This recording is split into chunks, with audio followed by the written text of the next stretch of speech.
जय श्री राधे कृष्णा। दोस्तों, आज हम बात करेंगे माता वैष्णो रानी की कथा के बारे में। एक गांव में एक आदमी रहता था जिसका नाम श्रीधर था। वह माँ दुर्गा का परम भक्त था। वह बहुत ही गरीब व्यक्ति था। एक बार श्रीधर को सपने में माँ दुर्गा के दर्शन हुए। श्रीधर माँ दुर्गा के उस सपने को देखकर इतना प्रभावित हुआ तो उसने माँ दुर्गा का भंडारा करने का निर्णय लिया।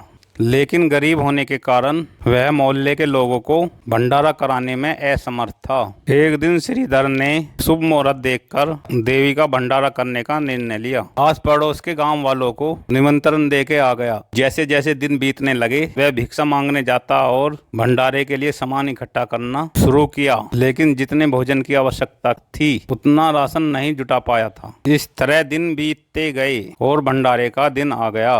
उस दिन श्रीधर को नींद भी नहीं आई और उन्होंने देवी के सामने अपनी आंखें बंद कर ली और सोचने लगा कि मैं सबको कैसे खिलाऊंगा। भक्त श्रीधर माता दुर्गा से विनती करने लगा कि हे माँ, मेरी मदद करें। उसी दौरान गांव के कुछ लोग भंडारे के लिए आने लगे। जैसे जैसे सब उसकी झोपड़ी में बैठने लगे श्रीधर की चिंता बढ़ने लगी। परंतु कुछ समय पश्चात उसे आश्चर्य हुआ कि इतनी छोटी झोपड़ी में इतने लोग बैठे हैं, फिर भी झोपड़ी में बैठने के लिए काफी जगह बची है और भंडार गृह में भी सारे बर्तन भोजन से भरे हुए हैं और भोजन बर्तनों में अपने आप भर रहा है। इस अद्भुत घटना को देखते हुए सभी लोग हैरान रह गए। तब भक्त श्रीधर ने एक छोटी सी बच्ची को अपनी कुटिया में सबको खिलाते हुए देखा। उसे यह जानने में देर नहीं लगी कि वह लड़की कोई और नहीं बल्कि खुद माँ दुर्गा थी। जब इस घटना की सूचना आस पड़ोस के लोगों को लगी तो भैरवनाथ नाम के एक साधु को शक हुआ कि यह कोई दिव्य कन्या है। उस कन्या के बारे में जानने के लिए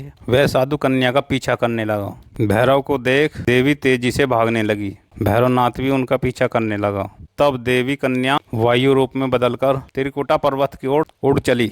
ऐसी मान्यता भी है कि जब देवी भैरवनाथ से बचकर जा रही थी, भगवान हनुमान जी उनकी रक्षा के लिए भैरवनाथ से लड़ने लगे।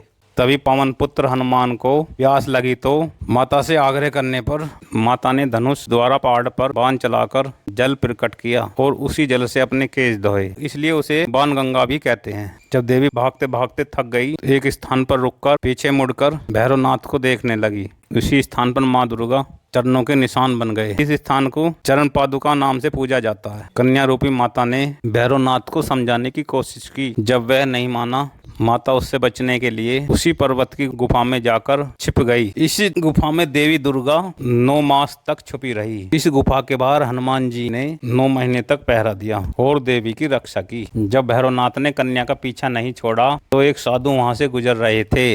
उन्होंने भी भैरवनाथ को समझाने की कोशिश की कि तुम जिसे कन्या समझ रहे हो वह जगत माता देवी दुर्गा है। परंतु भैरवनाथ ने उनकी बात नहीं मानी और उसी गुफा के बाहर 9 महीने तक खड़ा रहा। कहा जाता है कि देवी दुर्गा उस गुफा की दूसरी ओर से मार्ग बनाकर निकल गई। तभी से इस गुफा को अर्ध कुमारी या आदि कुमारी और गर्भजून नाम से जाना जाता है। जब माँ दुर्गा गुफा से बाहर नहीं निकली तो भैरवनाथ गुफा में घुसने की कोशिश करने लगा। यह देख पहरा दे रहे हनुमान जी क्रोधित हो गए और भैरवनाथ को युद्ध के लिए ललकारा। हनुमान और भैरवनाथ का युद्ध बहुत समय तक चला। युद्ध का कोई अंत नहीं होते देख माता दुर्गा ने महाकाली का रूप धारण कर भैरवनाथ का सर धड़ से अलग कर दिया। यह भी कहा जाता है कि वध के बाद भैरवनाथ को अपनी मूर्खता पर पछतावा हुआ और वह माँ दुर्गा से माफी मांगने लगे। माता वैष्णो को भैरवनाथ पर दया आ गई, इसलिए उन्होंने भैरवनाथ को माफ कर दिया और उन्हें पूर्व जन्म के चक्र से